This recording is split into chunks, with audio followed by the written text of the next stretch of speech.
ജീവകിരീടം, the crown of life part 3. വളരെ പ്രധാനപ്പെട്ട topic ആയതുകൊണ്ടാണ് ഇതിന് പാർട്ട് 3 വരെ പറയിപ്പിക്കുന്നത്. കർത്താവ് എൻ്റെ കൂടെ നിന്നങ്ങ് സന്തോഷിക്കുന്നതായിട്ടാണ് എനിക്ക് ഈ സമയത്ത് തോന്നുന്നത്. പലപ്പോഴും നമ്മൾക്ക് ഇഷ്ടമുള്ളൊരു കാര്യം വേറൊരാൾ ഭംഗിയായിട്ട് പറയുന്നതൊക്കെ നമ്മൾ ആഗ്രഹിക്കും. ഞാനും ചിലപ്പോൾ വിചാരിക്കും വചനം പറയുന്നത് നിർത്താം, ആരെങ്കിലും മക്കളോ ഭർത്താവോ ആരെങ്കിലും ഒന്ന് ഏറ്റെടുത്തെങ്കിൽ അവർ പറയട്ടെ എന്ന്. പക്ഷെ അവരാരും മുമ്പോട്ട് വരുന്നില്ല. പിന്നെ ഞാൻ തന്നെ പറയും. അപ്പോൾ ഈ ദൈവത്തിനും അതാണ് ചിന്ത. എൻ്റെ ഹൃദയത്തിലെ ആഗ്രഹം ഇവൾ ശക്തിയായിട്ട് പറയുമെങ്കിൽ ഞാനതിൽ സന്തോഷിക്കുക. അപ്പോൾ അങ്ങനെ ഒരു ഫീലിംഗാണ് എനിക്കിപ്പോൾ ഉള്ളത്. അപ്പം ദൈവത്തിൻ്റെ ആത്മാവിനോട് പറയുന്നത്, ജീവൻ്റെ കിരീടം കൊടുക്കാൻ എൻ്റെ കയ്യിൽ നമ്പർ ഓഫ് അത് നമുക്ക് എണ്ണാൻ നോക്കി. അതുപോലെ ജീവകിരീടം തരാനാണ് കർത്താവ് വെയിറ്റ് ചെയ്യുന്നത്. പക്ഷെ ആളുകൾ വരണ്ടേ? എല്ലാവരും പേടിച്ച് നിൽക്കുകയാണ്. നമ്മളിപ്പോൾ ഒരു ക്യൂവിനകത്ത് നിൽക്കുന്നൊക്കെ നമ്മൾ ആദ്യം ചെന്നിട്ട് അത് വാങ്ങിച്ചിട്ട് നിൽക്കുമ്പോൾ ബാക്കിയുള്ളവർ പുറമേ നന്നായിട്ട് പേടിക്കുന്നവരെല്ലാം കയറി വരും. അതാണ് ഞാൻ കാണുന്നത്. എല്ലാവരും കൊണ്ടുവന്നിട്ട് ഒരാളെ പോലും ലാസ്റ്റിൽ അർഹതയില്ലെന്ന് പേടിച്ച് നിൽക്കുന്നവരെ പോലും കൊണ്ടുവന്ന് ഈ ജീവകിരീടം എന്ന് തലയിൽ വെപ്പിച്ചിട്ടേ പോകത്തുള്ളൂ യേശു. കണ്ടിട്ടുണ്ട്. ഞാൻ ഈ ടി വി പ്രോഗ്രാം തുടങ്ങുന്ന 14 വർഷം കഴിഞ്ഞെന്ന് ഞാൻ പറഞ്ഞല്ലോ. അന്ന് ഞാനൊരു ദർശനം കണ്ടത്, ഞാനിങ്ങനെ പ്രാർത്ഥിച്ചുകൊണ്ടേ ഒരു സ്ഥലത്തിലിരിക്കുകയാണ്. അനേക മക്കൾ വന്നും കയറി ഇങ്ങനെ പോവുകയാണ്. അവരെല്ലാം കർത്താവിൻ്റെ അടുക്കലോട്ട് അങ്ങ് പോവുകയാണ്. പിന്നെ എൻ്റെ ചുമതലയല്ല, അയാമൊള്ളി ഒരു ചൂണ്ടുപലകയാണ്, ഇതിലെയാണ് എന്ന് പറഞ്ഞു കൊടുക്കുക. അത് ഏത് സഭയിലുള്ളവർക്കും അപ്ലൈ ചെയ്യുന്ന വിധത്തിലാണ് ഞാൻ പറഞ്ഞത്. That is my ministry. അതിനാണ് എന്നെ തിരഞ്ഞെടുത്ത് മാറ്റിയത്. I am faithful to God and I know the reward is there for me and I am still having the reward, enjoying the reward also. അല്ലേ പറയത്തില്ലല്ലോ. പ്രയാസം തോന്നിയാലും പറയാൻ നേരത്തൊരു പുതുബലം ദൈവം ഇട്ട് തരികയാണ്. അപ്പോൾ നമുക്ക് പ്രശ്നമുണ്ട്. രക്ഷിക്കപ്പെട്ട് ജീവകിരീടം തന്നവൻ എന്നും യുദ്ധമുണ്ട്. ഇതിന് തലേന്ന് തെറിപ്പിച്ച് കളയാൻ സിംഹം പോലെ ഇരുട്ടത്തവൻ നിപ്പുമുണ്ട്. അടുത്ത അതുകൊണ്ടാണ് 91 പറഞ്ഞ്, ഇരുട്ടത്തുള്ള പകൽ പറക്കുന്ന അസ്ത്രത്തിൽ ഇരുട്ടത്തുള്ള മഹാമാരി, ഉച്ചയ്ക്കുള്ള മഹാമാരി. അല്ല, എൻ്റെ 91 പറയുന്നത് എന്താണ് പറയുന്നത്? ചില സന്ദർഭങ്ങളിൽ ഇരുട്ടിൽ സഞ്ചരിക്കുന്ന, നമുക്കൊന്ന് നോക്കിക്കളയാം അതിൻ്റെ ചിലപ്പോൾ അങ്ങനെ വചനം പറയാൻ നേരത്തെ എങ്ങനെയാണ് പറയുന്നത്? രാത്രിയിലെ ഭയത്തെയും പകൽ പറക്കുന്ന അസ്ത്രത്തെയും ഇരുട്ടിൽ സഞ്ചരിക്കുന്ന മഹാമാരി, ഉച്ചയ്ക്ക് നശിപ്പിക്കുന്ന സംഹാരത്തിന് നിനക്ക് പേടിക്കണ്ട. അപ്പോൾ ഇതെല്ലാം ഉണ്ടെന്നല്ലേ അതിൻ്റെ അർത്ഥം. രാത്രിയിലുണ്ട്, ഉച്ചയ്ക്കുണ്ട്, പകലുണ്ട്, എപ്പോഴും ഉണ്ട്. ഇവരൊന്നും നമ്മളെ ഇത്ര നാൾ വിചാരിച്ചിട്ട് ഇവനും നമ്മൾ ചെയ്യാനൊത്തില്ല. പിന്നെന്ത് ചെയ്യാൻ? എന്നെ ചെയ്യാൻ, ഇവൻ എന്നെ കാണിക്കാൻ ഒന്നുമില്ലെന്നേ. നിന്ദ്യനായ ചുള്ളിയെന്ന് വെളിപ്പാടിൽ ഈ പിശാചിനെ കുറിച്ച് പറയുന്നു. അവൻ നിന്ദ്യനാണ്, അവനെ അടുപ്പിക്കാൻ കൊള്ളത്തില്ല, ദുഷ്ടനാണവൻ. അവന് ചെന്ന ആടിൻ്റെ ഉടുപ്പിട്ടുകൊണ്ട് വന്ന് നിൽക്കുക. അത് തിരിച്ചറിയാൻ വയ്യാത്ത മനുഷ്യൻ എന്ത് ചെയ്യും? അപ്പോൾ നമുക്ക് പ്രശ്നങ്ങളുണ്ട്, കഷ്ടങ്ങളുണ്ട്, ഉദ്ദേശിക്കാത്ത തരത്തിലുള്ള പല ചലഞ്ചസ് ജീവിതത്തിൽ വരും. കാരണം നമ്മൾ ഈ സത്യവും അസത്യവും എന്നുള്ള യുദ്ധമാണ്. ഇത് ദൈവവും പിശാചും കൂടെയുള്ള യുദ്ധത്തിൽ നമ്മൾ കരുവാണെന്നുള്ളത്. കാരണം നമ്മളെ ദൈവം സ്നേഹിക്കുന്നതുകൊണ്ട് അവന് നമ്മളെ ടാർഗറ്റ് ചെയ്തിരിക്കുന്നതേ ഉള്ളൂ. അല്ല, അതിനകത്ത് വലിയ കാര്യമൊന്നുമില്ല. ഇപ്പോൾ എൻ്റെ തലയിൽ ഈ കിരീടം ഇരിക്കുന്ന കണ്ടാൽ പിന്നെ പിശാചിന് പിടിക്കത്തില്ല. അവനെപ്പോഴും നമ്മളെ ഉപദ്രവിക്കാം. ആരുടെയെല്ലാം തലയിൽ വെച്ചാലും. എന്നാൽ ഇതില്ലാതെ ജീവിക്കാമെന്ന് വിചാരിച്ചാൽ നഷ്ടത്തിൽ ജീവൻ്റെ നഷ്ടം വരും. അതുകൊണ്ട് ഇതില്ലാതിരിക്കാനൊക്കത്തില്ല.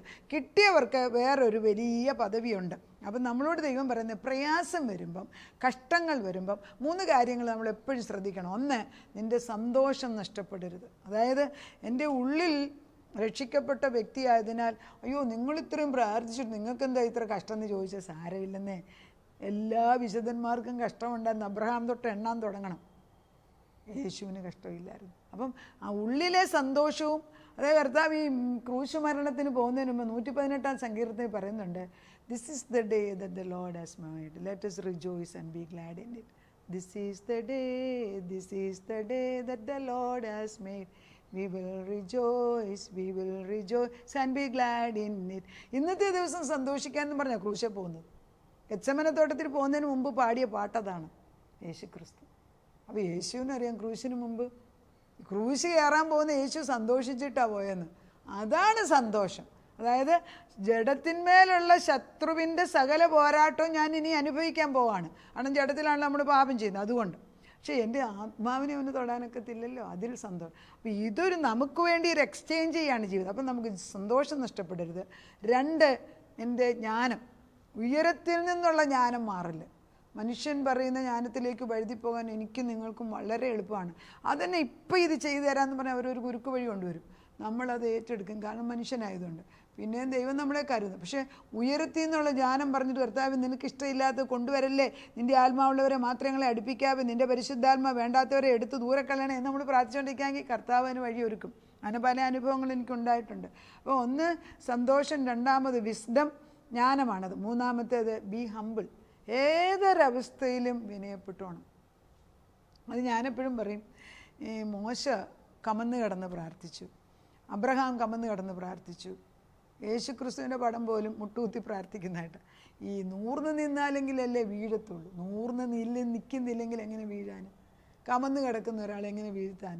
That is the best method for praying ഇല്ലേ? ചിലപ്പോൾ നമ്മൾ സാഷ്ടാംഗം കമന്ന് കിടന്ന് മോശ പ്രാർത്ഥിച്ചപ്പോൾ ദൈവം പറഞ്ഞു, എന്നാൽ ശരി ഞാൻ നിൻ്റെ കൂടെ വരാമെന്ന് പറഞ്ഞു. ഇല്ലേ? Posture is important. B humble. വളരെ ഇമ്പോർട്ടൻ്റ് ആയിട്ടുള്ള പോയിന്റുകളാണ് ഇപ്പോൾ. അപ്പം ദൈവം നമ്മളെ സ്നേഹിക്കുന്നെന്നും ദൈവം എനിക്ക് ജീവനെ തന്നിരിക്കുന്നു എനിക്ക് ഉറപ്പുള്ളതാണ് ആദ്യത്തെ പോയിന്റ്. അന്ന് രക്ഷ കിട്ടിയ വ്യക്തിക്ക് എന്നും പ്രശ്നമുണ്ട്, ഇല്ലെന്ന് പറയാനൊക്കത്തില്ല. അതൊന്നും ഈ വലിയ കാര്യമാക്കണ്ട, ഇതൊന്നും നീ തലയിൽ കയറ്റണ്ട. പിന്നെ trials can make you humble or make you proud. കഷ്ടം വരുമ്പോൾ ഒന്നുകിൽ ദൈവം അറിഞ്ഞിട്ടാണ് വരുന്നതെങ്കിൽ അതിനൊരു പോക്ക് വഴിയുണ്ട്. നമ്മളൊന്ന് Corinthians 10:13 പറയുന്നത് എടുത്ത് വായിക്കാം, സമയമില്ല എല്ലാം കൂടെ പറയാം. അപ്പം കഷ്ടം വരുന്നതിനൊരു പോക്ക് വഴി തന്നിട്ടാണ് യേശു അയച്ചിരിക്കുന്നത് എങ്കിൽ കഷ്ടം വരുമ്പോൾ remain humble, B still and know that God is in control. അതല്ല പ്രൗഡ്. ഞാൻ ഇത്രയും നാളും ദൈവത്തിന് വേണ്ടി സൂക്ഷിച്ചു, ദൈവത്തിന് വേണ്ടി ഞാൻ വചനം പറഞ്ഞു, വചനം പഠിച്ചു, വചനം പ്രസംഗിച്ചു, വചനം മറ്റുള്ളവർക്ക് കൊടുത്തു, അത് ചെയ്തു, എന്നിട്ട് എനിക്കിതൊരു ഗുണം ചെയ്തില്ല ദൈവം, അതുകൊണ്ട് എനിക്കിനി ദൈവത്തെ വേണ്ട. That's become you are proud. Foolishness.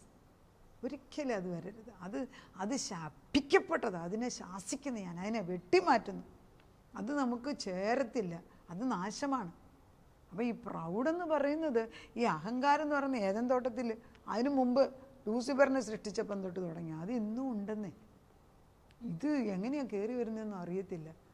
But being humble എന്ന് പറയുമ്പോൾ മറ്റുള്ളവരുടെ മുമ്പിൽ ഒന്നും ഇല്ലാത്ത പോലെ നിൽക്കുന്ന അല്ല ഞാൻ മീൻ ചെയ്യുന്നത്. Being humble before God. കർത്താവ് അറിയുന്ന എവിടെയാണ് നമ്മളെ നിർത്തേണ്ടിയെന്ന്. അത് അപ്പച്ചൻ്റെ വിശ്വസ്തതയാണ്. അതൊക്കെ അനുഭവിച്ചറിയുന്നവർക്കേ അറിയത്തുള്ളൂ. അത് പറഞ്ഞു പിടിപ്പിക്കാൻ ഇച്ചിരി പാടാം. അപ്പം നമ്മുടെ ആറ്റിറ്റ്യൂഡ്, നമ്മളെ ഒരിക്കലും ബിറ്ററാക്കല്ലേ. അതായത് ഒരാൾ പറഞ്ഞു we are like tea bags. ഈ ടീ ബാഗ്സ് ഇപ്പോഴാണല്ലോ, ടീ ബാഗ്സിനകത്ത് പൊടി ഇട്ടിട്ട് അത് നല്ലതായിട്ട് സീൽ ചെയ്ത് വെച്ചിരിക്കുക. അത് എത്ര നാൾ വേണമെങ്കിലും അവിടെ പുറത്തിരുന്നുള്ളൂ, ഒരു ഗുണവുമില്ല. പക്ഷെ എപ്പം അത് ചൂടുവെള്ളത്തിലിടുന്നോ അന്നേരം ഈ ടീ ബാഗ്സിലെ ടീ ആ വെള്ളത്തിലിറങ്ങും. അതാണ് നമ്മൾ ചായയായിട്ട് ഇപ്പോൾ കുടിക്കുന്നതില്ലേ. ചൂടുവെള്ളം ഒഴിച്ചില്ലെങ്കിൽ അതിനകത്തൊന്നും ഒന്നും ഇറങ്ങി വരില്ല. അതുപോലെയാണ് എപ്പോഴാണ് നീ രക്ഷിക്കപ്പെട്ട വ്യക്തിയാണോ ചൂടുവെള്ളം വീഴും ദേഹത്ത്. പരീക്ഷണങ്ങളുണ്ടാകും, പ്രശ്നങ്ങൾ വരും. പക്ഷേ ആ സമയത്താണ് നീ ആരെ എന്ന് മനസ്സിലാക്കുന്നത്. നമുക്ക് തന്നെ അറിയാവുന്ന ഒരു നല്ലൊരു ഫ്രണ്ട്, അവരുടെ മക്കളെതിരാണ്, അവരുടെ കൊച്ചുമോനെതിരാണ്, പിന്നെ അവരുടെ സഹോദരൻ എന്നെ വിളിച്ചു പറയുന്നത്, എന്നെക്കാട്ടി 10 വയസ്സിന് ഇളയത്, അവനെ ഞാൻ കൊച്ചു കുഞ്ഞു പോലെ വളർത്തിക്കൊണ്ട് വന്നു, അവനും ഇപ്പോൾ എനിക്കെതിരെ. അപ്പോൾ എനിക്ക് കേട്ടപ്പോൾ ഒത്തിരി സങ്കടം തോന്നി. പക്ഷേ ഞാൻ കുറച്ച് നേരം കേട്ടിച്ച് ഞാൻ പറഞ്ഞു, അവനും രക്ഷയുടെ ആവശ്യമുണ്ട്, നിങ്ങളുടെ പ്രാർത്ഥന കൊണ്ട് രക്ഷ കിട്ടത്തുള്ളെങ്കിൽ പ്രാർത്ഥിച്ചോളാൻ പറഞ്ഞു. And that's correct answer. ഞാൻ ഒന്ന് പറയട്ടെ, ജീവൻ്റെ ഉറവിടമായ രക്ഷ പ്രാപിച്ച മക്കൾ 4 കാര്യങ്ങൾ ശ്രദ്ധിക്കേണ്ടത്. ദൈവത്തെ ഒരിക്കലും സംശയിക്കരുത്, ഒരിക്കലും സംശയിക്കരുത്. നമുക്ക് ഈ യാക്കോബിൻ്റെ 1:6 പറയുന്നുണ്ട്, പരീക്ഷ വരുന്നത് നമ്മുടെ ജഡസ്വഭാവം കൊണ്ടല്ല, ദൈവത്തിൻ്റെ കുഴപ്പമല്ല. Don't doubt God, testing of your faith makes you a better person. നമ്മുടെ വിശ്വാസം ദൈവം ടെസ്റ്റ് ചെയ്യും. ഈ അബ്രഹാമിൻ്റെ ജീവിതത്തിലെ വിശ്വാസം അബ്രഹാമിനെ വിശ്വാസികളുടെ പിതാവാക്കി മാറ്റി. ഡു നോട്ട് അക്യൂസ് ഗോഡ്, ദൈവത്തിനെ കുറ്റം പറയരുത്. യാക്കോബ് 1:13. When tempted don't say God is tempting me. ദൈവത്തിന് നമ്മളെ ടെംപ്റ്റ് ചെയ്യാനൊന്നും ആഗ്രഹമില്ല, അത് പിശാച് ചെയ്യിപ്പിക്കുന്നു. എന്നിലുള്ള കീടങ്ങളിൽ കൂടെയാണല്ലോ പിശാച് പ്രവർത്തിക്കുന്നത്. അപ്പോൾ 3 കാര്യങ്ങൾ ചെയ്യരുതെന്ന് പറയുന്നത്, 1, ഒരിക്കലും ദൈവത്തെ സംശയിക്കരുത്. നമ്മുടെ വിശ്വാസം നമ്മളെ തളർത്തുകയല്ല, നമ്മളെ നല്ല വ്യക്തിയാക്കണം. നമ്മളെ ദൈവത്വത്തിലേക്ക് ഉറപ്പിക്കുന്നവരാക്കണം. ദൈവത്തിനെ കുറ്റം പറയരുത്. അപ്പം നമ്മൾ പറയേണ്ടത്, never undo in doubt what you did in faith. ആ ദൈവം നമുക്ക് ചെയ്തതിനെ ഒരിക്കലും നമ്മുടെ അവിശ്വാസം കൊണ്ടും അവിശ്വസ്തത കൊണ്ടും ഇല്ലാതാക്കല്ല. അവിശ്വാസമെന്ന ദുഷ്ടഹൃദയമെന്നാണ് എബ്രായ ലേഖനത്തിൽ പറയുന്നത്, 4-ാം തോന്നുന്നു. നമ്മൾ അവിശ്വാസമെന്ന ദുഷ്ടഹൃദയത്തെ നീ വെട്ടിമാറ്റണം. അത് ദൈവത്തിന് സഹിക്കുന്നില്ല. നമ്മൾ When I can't see his hand, I can trust him. Though he slay, yet I will serve him. I am going to praise my God. He died for me and for our family, for our children. I have decided to follow him. I will not give up because God has done too much for me. He pulled me out of the miry clay. കുഴഞ്ഞ ചേറ്റിൽ നിന്നും ചെളിയിൽ നിന്നും അവൻ എന്നെ രക്ഷിച്ചു. പോരെ പോരെ. ഇബ്രായലേഖനം 3:12 തോന്നുന്നു. ഒന്ന് വായിച്ചു കളയാൻ കാരണം 3:12. എനിക്ക് ജീവനുള്ള ദൈവത്തെ ത്യജിച്ച് കളയാതിരിക്കേണ്ടതിന് അവിശ്വാസമുള്ള ദുഷ്ടഹൃദയം നിങ്ങളിൽ ആർക്കും ഉണ്ടാകരുത്. അവിശ്വാസമുള്ളതൊരു പാപമാണ്. ദൈവത്തെ ചോദ്യം ചെയ്യുന്ന ഒരു പാപമാണ്. ദൈവം എനിക്ക് വേണ്ട, ഞാൻ തന്നെ ചെയ്യും, ഒരു പാപമാണ്. ഇതെല്ലാം പിശാചിൻ്റെ. അവയെല്ലാം ഇന്ന് അവൻ്റെ തോലോട് ഉരിച്ച് കളഞ്ഞ് കർത്താവ് കരിച്ചു കളയുന്നു. അധികാരമുള്ള യേശുവിൻ്റെ നാമത്തിൽ ദുഷ്ടപിശാചിൻ്റെ തന്ത്രങ്ങൾ അറിയാവുന്നവർ വിളിച്ചു. അവൻ്റെ തന്ത്രങ്ങൾ ഫലിക്കത്തില്ല, അവൻ്റെ ആയുധങ്ങളൊന്നും ഫലിക്കത്തില്ല. നിനക്കെതിരായി വരുന്ന ഒരായുധവും ഫലിക്കത്തില്ല യെശയ്യാവ് പറയുന്നുണ്ട്. അല്ല, ആരെങ്കിലും നിനക്കെതിരായിട്ട് കലശപ്പെടുന്നത് എൻ്റെ നാമം തരും, അത് നിനക്ക് നശിപ്പിക്കാനുള്ള അധികാരം ഞാൻ തന്നിട്ട് അയച്ചത്. എഴുന്നേറ്റ് പ്രകാശിക്ക്, ജീവൻ്റെ കിരീടം വെച്ചവൻ നൂർന്നു നിൽക്കണമെന്ന്. Let's place our children, our husband, whoever is far away, കർത്താവിന് മുമ്പിലോട്ട് കൊണ്ടുവച്ചിട്ട് അവരുടെ ഈ അധികാരം കണ്ടെടുത്ത് ഉപയോഗിക്കാൻ, നമ്മളെടുത്ത് ഉപയോഗിക്കുന്നതിൽ ഉപയോഗിക്കാൻ അവർക്കും കൂടെ ബലം കൊടുത്ത് കുടുംബം ഒന്നായിട്ട് നിന്ന് എന്തെല്ലാം കാര്യം നേടാം. നാഥ അത് ചെയ്തു തരണമേ. പ്രാർത്ഥിക്കും. നാഥ, നിൻ്റെ മുമ്പിലേക്ക് ജീവൻ്റെ കിരീടം തലയിൽ വെച്ച് തന്നിട്ടുണ്ടെന്നുള്ള ഉറപ്പ് തന്നപ്പോഴും എന്തൊരു വ്യത്യാസമാണ്. പുറമേ കാണുമ്പോൾ ഞങ്ങളൊരു ഒരു ചെറിയ വ്യക്തിയാണ്, ഗിദെയോനെ പോലെ. പക്ഷേ അകത്തെ ശക്തി ചെറുതൊന്നുമല്ല. പിച്ച ഇത് ഇവിടുന്ന് അയച്ചാൽ അറ്റ്ലാന്റിക്കിൻ്റെ അപ്പുറത്ത് ചെന്ന് അമേരിക്കയിൽ ചെന്നുകൊള്ളു. ഭർത്താവ് Gulf of Mexico, Gulf of America എന്ന് ഇപ്പം പറയുന്നത്, അതിൻ്റെ അപ്പുറത്ത് ചെന്നു. ഓസ്ട്രേലിയ ചെന്ന് പറ്റും. ലോകത്തിൻ്റെ 7 കോണ്ടിനെന്റിലും ചെന്ന് പറ്റാൻ തക്കവണ്ണം വചനം ചെന്ന് കൊള്ളട്ടെ. ഭൂമിയുടെ ഒരറ്റം തൊട്ട് മറ്റേ അറ്റം വരെ ഇത് ചെന്നിട്ട് പ്രവർത്തിച്ചിട്ടല്ലാതെ തിരിച്ചു വരത്തില്ല. അനേക അമ്മയപ്പന്മാരാണ് എന്നെ വിളിക്കുന്നത്. കുറച്ച് ചെറുപ്പക്കാരെ വിളിക്കാറുള്ളൂ. അമ്മയപ്പന്മാർ കരയുന്നവരുടെ മുമ്പിൽ ഇതാ സത്യത്തിൻ്റെ ദൂത് വന്ന് പ്രവർത്തിക്കുന്ന ആ വലിയ പ്രകാശം എന്ന് തുടങ്ങിയിരിക്കുന്നതിന് സ്തോത്രം. ജീവൻ്റെ കിരീടം നിത്യമായ കിരീടമാണെന്നും അവർ മരണത്തെ ജയിച്ച മക്കളാണെന്നും അവരെന്തൊക്കെ പിശാചിന് അടിമത്തപ്പെട്ടാലും കർത്താവ് ഒരു കുടച്ചിട്ട് പൊക്കിയെടുത്ത് തിരിച്ചുകൊണ്ടെന്ന് എനിക്കുറപ്പുണ്ട്. അത് കഴിയുമ്പോൾ അവരെ ബാലപാഠം പഠിപ്പിക്കുന്നവരെ പഠിപ്പിച്ചു എടുക്കും. ഞങ്ങളെയൊക്കെ മാറ്റിക്കൊണ്ടുവന്ന ദൈവത്തിന് അവരെ മാറ്റിക്കൊണ്ടുവരാൻ അറിയാം. അപ്പച്ചൻ്റെ വിശ്വസ്തത അത്ര. കാലാകാലങ്ങളിൽ യുഗായുഗങ്ങളിൽ ലോകം തുടങ്ങിയ തൊട്ട് അന്ത്യം വരെയും നിൻ്റെ വിശ്വസ്തത സ്റ്റേബിളാണ്. ഞാൻ അനന്യനാണെന്നപ്പോൾ ഞാൻ ഇന്നലെ ഇന്നും എന്നേക്കും അനന്യൻ. എൻ്റെ വിശ്വസ്തത മാറിയിട്ടില്ലല്ലോ. ആ വിശ്വസ്തതയെ ഞങ്ങൾ ആങ്കർ ചെയ്യാണ്. കർത്താവിൻ്റെ വാഗ്ദത്തങ്ങളും ഞങ്ങൾ മുറുകെ പിടിക്കുക. നിൻ്റെ വചനം നീയാണ്. ജീവനുള്ള ദൈവത്തിൻ്റെ വചനം ജീവനും ചൈതന്യമുള്ള അപ്പച്ചൻ്റെ വചനം ദൈവം തമ്പുരാൻ തന്നെയാകിയാൽ ആ വചനം അയക്കുമ്പോൾ അത് പ്രവർത്തിച്ചിട്ട് തിരിച്ചു വന്ന് ജീവനെയും കൊണ്ട് കുഞ്ഞുങ്ങൾ തിരിച്ചു കയറുമെന്ന് കണ്ടിട്ട് സന്തോഷത്തോടെ അതേ കർത്താവേ, നിൻ്റെ ദുഃഖം മാറ്റി, നിൻ്റെ വിലാപം മാറ്റി, നിൻ്റെ സങ്കടം മാറ്റി നിന്നെ നൃത്തം ചെയ്യുന്നവളാക്കിയെന്ന് മാറ്റുന്ന ദൈവത്തിന് നന്ദിയോടെ സ്തോത്രം. നൃത്തം ചെയ്യുന്ന പുരുഷന്മാർ, സ്ത്രീകൾ, മക്കൾ, മരുമക്കൾ, കൊച്ചുമക്കൾ എല്ലാവരും സന്തോഷത്തോടെ തിരിച്ചു കയറി വരുന്നു.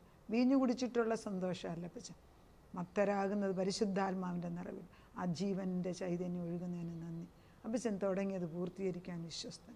പ്രാർത്ഥനയായിട്ട് ഉത്തരം തന്നതിന് നന്ദി. തലമുറകളുടെ ദൈവം പ്രവർത്തിച്ചുകൊണ്ടേയിരിക്കുന്നതിന് സ്തോത്രം. തക്ക സമയത്ത് കുറഞ്ഞെന്ന് കഴിയും ഒരല്പസമയത്ത് അവരെയെല്ലാം ഞാൻ തിരിച്ചു കൊണ്ടുവരും. നാഥൻ്റെ ശബ്ദം എത്ര ഇമ്പമുള്ളതാണ്. ആശ്രയിക്കാൻ അപ്പച്ചനുണ്ടല്ലോ. ഞങ്ങളെ ആശ്രയിക്കുമ്പോൾ ഞങ്ങൾ വിശ്വസ്തരായിട്ട് നിൽക്കാൻ ഞങ്ങളെയും പഠിപ്പിക്കണമേ. പ്രാർത്ഥനയുടെ ഉത്തരം തന്നതിന് നന്ദി. യേശു ക്രിസ്തുവിൻ്റെ പുണ്യനാമത്തിൽ തന്നെ ആമേൻ.